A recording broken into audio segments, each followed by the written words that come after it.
ప్రభుత్వ ఉద్యోగులతో సమానంగా వేతనాలు ఇస్తామని చెప్పారు. మీరేమి కొత్తగా చేసే అవసరం లేదు. ఆల్రెడీ బిల్లు గవర్నర్ దగ్గర రెడీగా ఉంది, ఉభయ సభల్లో పాస్ అయి గవర్నర్ గారి దగ్గర ఉన్నది. దాన్ని త్వరితగతిన పాస్ చేయించాలని చెప్పి నేను రేవంత్ రెడ్డి గారి ప్రభుత్వాన్ని, కాంగ్రెస్ ప్రభుత్వాన్ని డిమాండ్ చేస్తా ఉన్నాను. అది జరిగితే తక్షణమే ప్రభుత్వ సంస్థగా ఆర్టీసీ మారిపోతుంది, ఆర్టీసీ ఉద్యోగులందరికీ కూడా లాభం జరుగుతుందని తెలియజేస్తా ఉన్నాను. ప్రభుత్వంలోకి వచ్చిన తర్వాత రేవంత్ రెడ్డి గారు ఒక మాట మాట్లాడారు.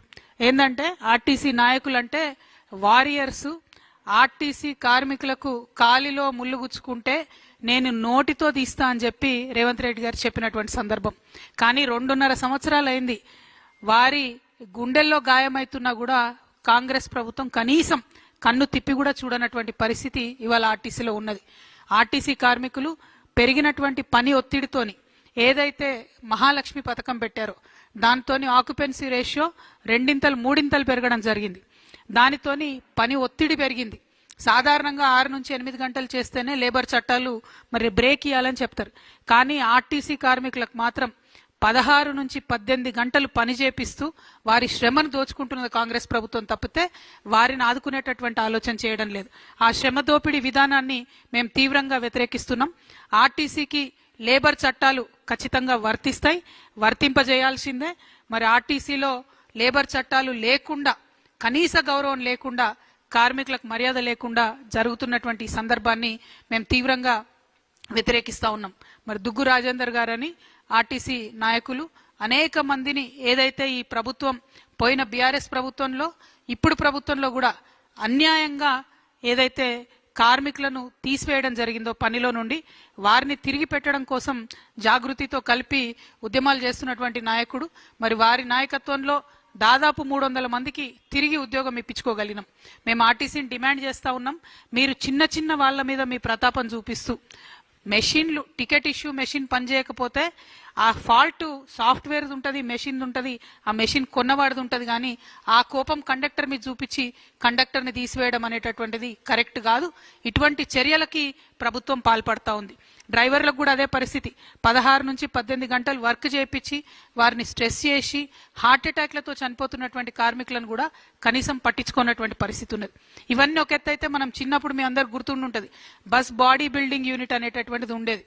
ఆ బస్ బాడీ బిల్డింగ్ యూనిట్ ని బీఆర్ఎస్ హయాంలోనే ఆ మొత్తం కూడా బస్ బాడీ బిల్డింగ్ ని కర్ణాటకలో దవన్గిరి ప్రాంతానికి తరలించడం జరిగింది. అప్పటి నుంచి ఇక్కడ మన దగ్గర ఉండే 2 బస్ బాడీ బిల్డింగ్ యూనిట్లు కూడా మూతపడినటువంటి పరిస్థితి. ఉప్పల్ ఒకటి, మియాపూర్ ఒకటి, 2 కూడా మూతపడినటువంటి పరిస్థితి. అంటే ఆర్టీసీ ఏదైతే స్వతంత్రంగా వాళ్ళకుండే ఇంజనీర్లతో, బయట నుండి తెచ్చుకున్న ఇంజనీర్లతో కట్టేటటువంటి బాడీని కూడా కంప్లీట్ గా నిర్వీర్యం చేసినటువంటి పరిస్థితి. ఈ సంస్థలో మరి ఎన్నికల మేనిఫెస్టోలో పేజ్ నెంబర్ 14లో పెట్టింది కాంగ్రెస్ ప్రభుత్వం, మేము విలీనం చేసుకుంటామని. కానీ ఇంతవరకు కూడా వాళ్ళతో మాట్లాడతలేనటువంటి పరిస్థితి. పాపం కార్మికులు వేచి చూసి సమ్మె అనౌన్స్ చేశారు, సమ్మె నోటీస్ ఇచ్చారు. సమ్మె నోటీస్ ఇస్తే ఆర్టీసీ ఎండీ గారు రాలేదు.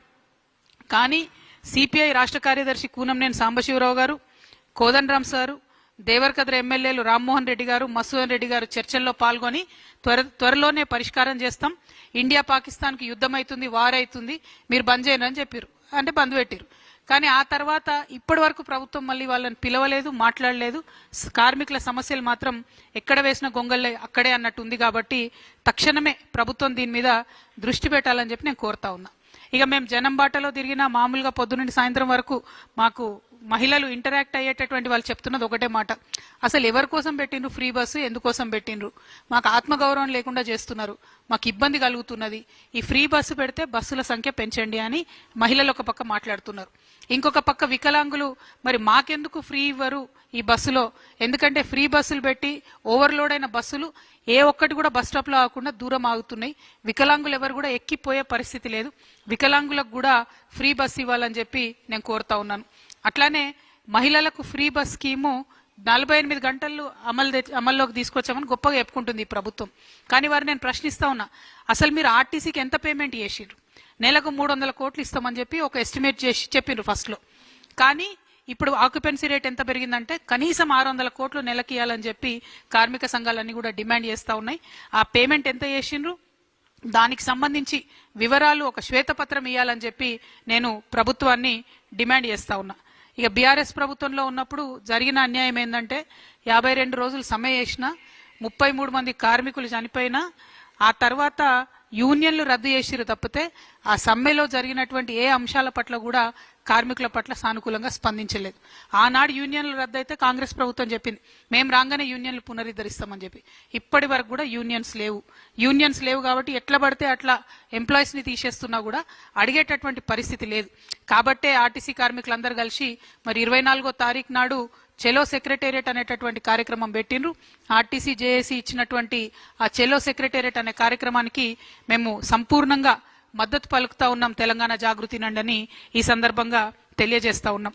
మరి అదే విధంగా ఆర్టీసీ కార్మికులు పాపం వాళ్ళు పొదుపు చేసుకునే డబ్బు ఉంటది, అది కూడా ఇస్తలేరు. రిటైర్మెంట్ అయినటువంటి వాళ్ళు ఎవరిని కూడా వారికి కూడా ఇంతవరకు బెనిఫిట్స్ ఇస్తలేరు. నిన్న మేము మహిళల కోసం ధర్నా చేద్దామని ప్రజాభవన్కి పోతే అక్కడ ఆర్టీసీ కార్మికులు రిటైర్డ్ ఎంప్లాయీస్ అందరూ వచ్చారు. ఎందుకంటే ప్రభుత్వం నుండి ఒక్క రూపాయి కూడా వస్తలేదు, మాకు డబ్బులు ఇవ్వాలని చెప్పి వాళ్ళు అడుగుతా ఉన్నారు. సో అల్టిమేట్ గా మేము ప్రభుత్వాన్ని కోరేది ఒకటే, మీరు ఈ సంస్థను నిర్వీర్యం చేసే ప్రయత్నంలో ఒక కొత్త మిష పెట్టుకొని ముందుకు వచ్చారు. ఏంటిది? సిటీ బస్సులు 2800 తిరుగుతుంటే పొల్యూషన్ అవుతుంది కాబట్టి ఎలక్ట్రిక్ బస్సులు ఇన్వాల్వ్ చేస్తామని చెప్తున్నారు. ఓకే, సంతోషం, ఎలక్ట్రిక్ బస్సులు పెడుతున్నారు. కానీ గమ్మత్ ఏంటంటే ఆ ఎలక్ట్రిక్ బస్సులను ప్రభుత్వం కొంటలేదు, కేవలం అద్దెకు తీసుకుంటుంది. అద్దెకు తీసుకునే ఈ బస్సులకు వాళ్ళ కిలోమీటర్కి ఇంత అని చెప్పి యాజమాన్యాలకు డబ్బులు చెల్లిస్తున్నారు. ఇంకొక పక్క మన ఆర్టీసీ బస్ డిపోలను ఖాళీ చేసి ఎలక్ట్రిక్ బస్సులకు సపరేట్ గా డిపోలు ఖాళీ చేసి ఇస్తున్నారు. అక్కడ ఏం జరుగుతుంది? ఆ డిపోలలో వాళ్ళు మన కరెంట్ యూజ్ చేసి ఛార్జింగ్ పెట్టుకుంటారు. అంటే కరెంటు బిల్లు మనమే కడతాం, ఉల్టా ప్రైవేట్ వాడికి కిరాయి మనమే ఇస్తాం. బస్సు కూడా ఆర్టీసీ ఆస్తి కాదు. ఇవన్నీ ఒక ఎత్తు అయితే ఆ బస్సు నడపడానికి డ్రైవరు, ఆ బస్సులో ఉండే కండక్టరు, ఆ మెకానిక్లు అందరూ కూడా అవుట్ సోర్సింగ్ లో తీసుకుంటా ఉన్నారు. అంటే వాళ్ళు మన పిల్లలే, అవుట్ సోర్సింగ్ ఎంప్లాయీస్ తో మాకు ఇబ్బంది లేదు. కానీ వారు ఆర్టీసీ ఎంప్లాయీస్ అయితే ఒక బరువు ఉంటది, ఒక బాధ్యత ఉంటది, ఒక ట్రైనింగ్ ఉంటది, ఒక రెస్పాన్సిబిలిటీ ఉంటది. అది లేకుండా అవుట్ సోర్సింగ్ లో తీసుకున్నారు. మొన్న దుగ్గు రాజేంద్ర అనే చెప్తున్నారు, ఒక కండక్టర్ కరీంనగర్ లెక్కిండట అవుట్ సోర్సింగ్ లో తీసుకున్న పిల్లాడు హైదరాబాద్కి వచ్చే లోపల 9,000 రూపాయలు పైసలు వసూలైతే ఆ 9,000 పట్టుకొని వాడు మధ్యలో దిగి వెళ్ళిపోయాడు. అడిగేటోడు ఎవరు దిక్కులేడు. అంటే బాధ్యత ఉండదు. బేసిక్ గా బయట నుండి అవుట్ సోర్స్ నుంచి తీసుకుంటే వాళ్ళ ఆర్టీసీ ఎంప్లాయీస్ అయితే బాధ్యత ఉంటది.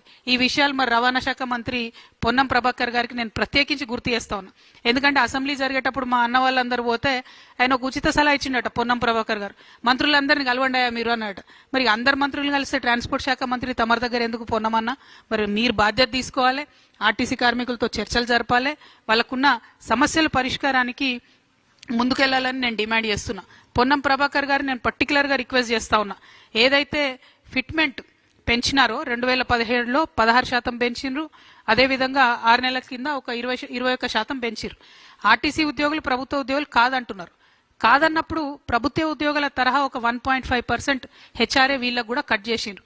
మరి మీరే చెప్పాలి, ప్రభుత్వ ఉద్యోగుల కాదా? ప్రభుత్వ ఉద్యోగులు అయితే జీతాలు కూడా పెంచండి, మరి ఓన్లీ కట్టింగ్ మాత్రం చేస్తున్నారు. పీఆర్సీ కూడా ఇంతవరకు పెంచలేదు, అమలు చేయలేదు.